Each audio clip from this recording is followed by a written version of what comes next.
Hello, my name is Nikinox and welcome to Multicultural. On this channel, I am going to document our process for moving to Malta from the United States as a family of four.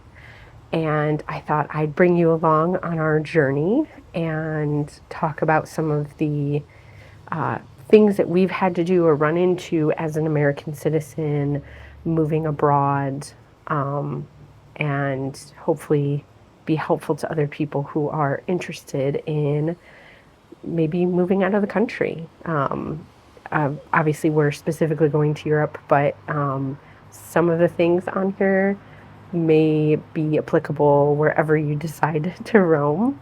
And if you're just thinking about it, hopefully this will be one resource that is helpful to you, as we have looked many places for resources on other people's experiences as moving from the United States to Europe as a family of four.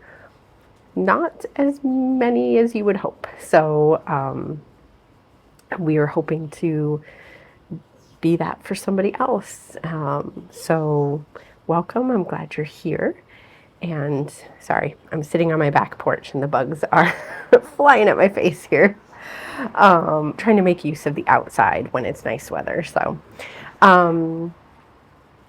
yeah, this is my first official full video. And I want to talk a little bit about researching. Obviously, that's kind of the first step. If you're thinking about leaving the country, moving to another place, doing that research on the place that you are interested in, or maybe there's a couple places that you have in mind, trying to understand what that place might be like, what your life might be like, should you choose to relocate there, is definitely paramount. What are wages like? What type of housing options, city or country area? Do they have a big need for your particular background in your job? Obviously need to do research on what kind of paperwork do you need? What kind of visas might you need? How long can you stay on that visa? What are the requirements? So much to do for research. So I thought this should be my first video talking about our process of researching, specifically for going to Malta. For us, the process is different, as my spouse is a citizen of Malta through hereditary means.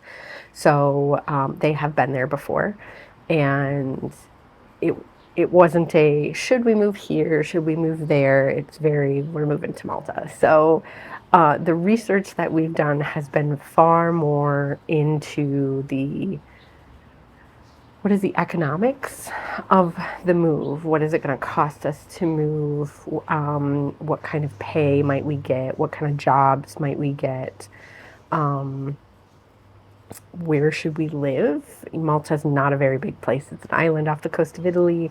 You're talking less than 600,000 people, so not a very big place, but still vastly different towns and villages that we could choose to live on.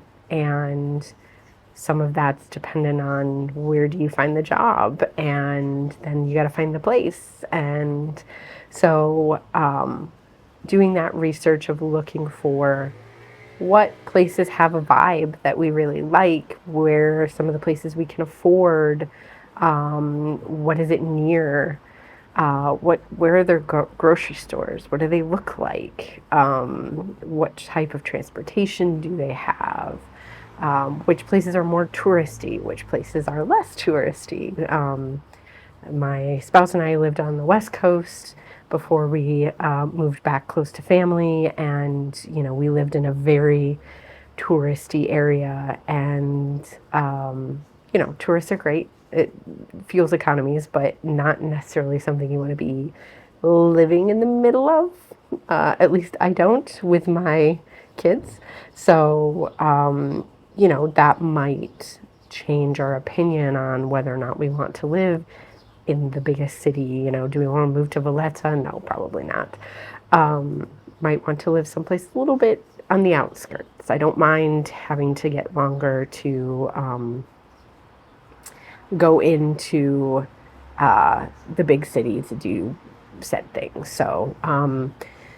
So when it comes to all of that research, researching language, schools, all kinds of things, what type of jobs do they have? What are my skills that I can translate? What paperwork do I need? What visas? All of that stuff. Our number one place that we went to was YouTube, which sounds kind of funny, but for us, it was a great place to get a sense of the place. What does it look like? Local YouTubers in Malta often show, restaurants and foods and day in the life and talking to people. A lot of them will do like cost of living, how much do you pay for rent and stuff. Especially if you're talking about big cities, maybe London or Dublin, so you can actually find a lot of information on YouTube, including language help. There's a lot of YouTubers, and I'll do a separate video on our struggle to learn Maltese here in the United States. But a lot of YouTubers will talk about their language and, how do I find resources, or, teach you things like ABCs and colors and basic touristy phrases to get you going. So that is a great resource. Walking tours, one of my favorite things to do to kind of prepare my brain for how different things are going to look for me, coming from a place that's up north and very green and winter and, very different. It's going to be very different. So I'm preparing myself for that difference. And it's nice to not necessarily hear someone talking at you all the time. I enjoy just hearing the noises in the background of what these places sound like and the languages that you hear. And, so as someone who has not actually been to Malta myself, YouTube is a great resource for research. Obviously, you can go the route of buying books on said places. Touristy books are helpful for sure, especially if you've never been there before. But as a person who's looking at moving, relocating, you may not be as interested in, the best bars or the best, nightclubs or the best. So finding more cultural books, histories of, might be helpful. I have found that going on like Audible or places where they have audiobooks, you can find a lot of podcasts that are even coming direct from that country, even potentially in their native language, can be really helpful, but also just makes it a little bit easier. Being in the United States means that you don't necessarily always have access to the same type of stuff that you would in Europe, So if you're looking at, I want to learn some background on said town or said, we don't have a lot unless you happen to live in a community that has a lot of that nationality. So, Michigan has a lot of, I wouldn't say a lot, but a decent Maltese population, but not where we live. And even then, finding resources at bookstores or library can be difficult. Places like Audible or looking for books online, even used or older books, can be helpful. So going to some of the online sites for that can sometimes be helpful. Ooh. I have a fly who's very interested in me. We have also gone on social media. So Facebook is a great place for finding groups.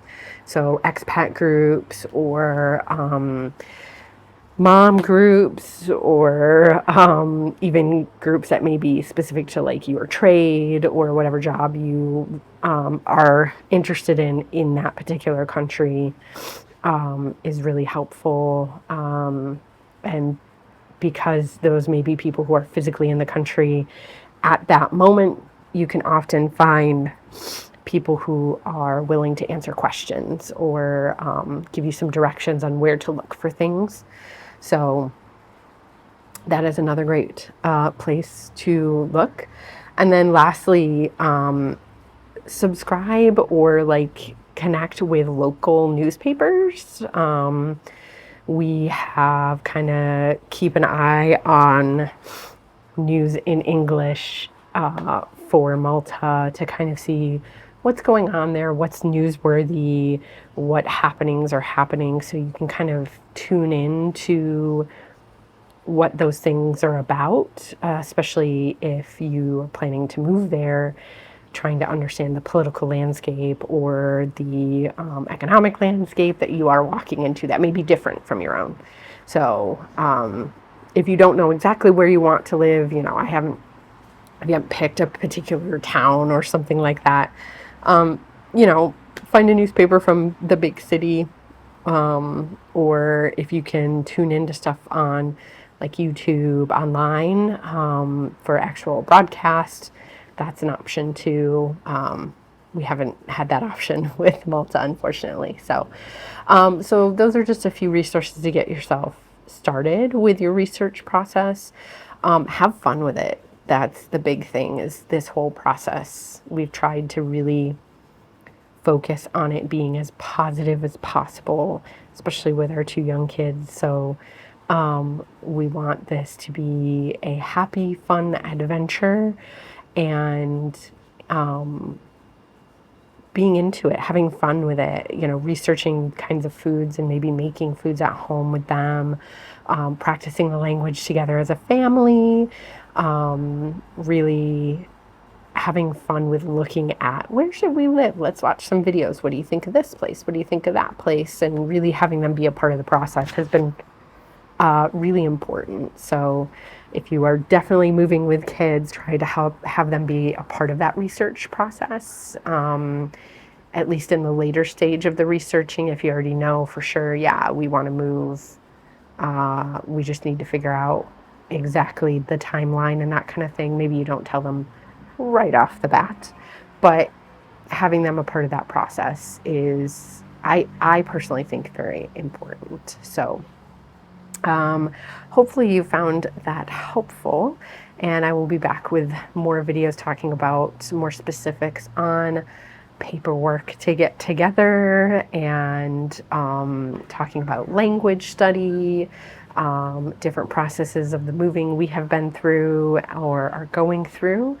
So stay tuned for more, like and subscribe so that you know when I have new videos. Please feel free to share for anybody you think might be interested in this information. Feel free to comment as well if there's any specific videos that you are interested in seeing. So thanks so much. Bye.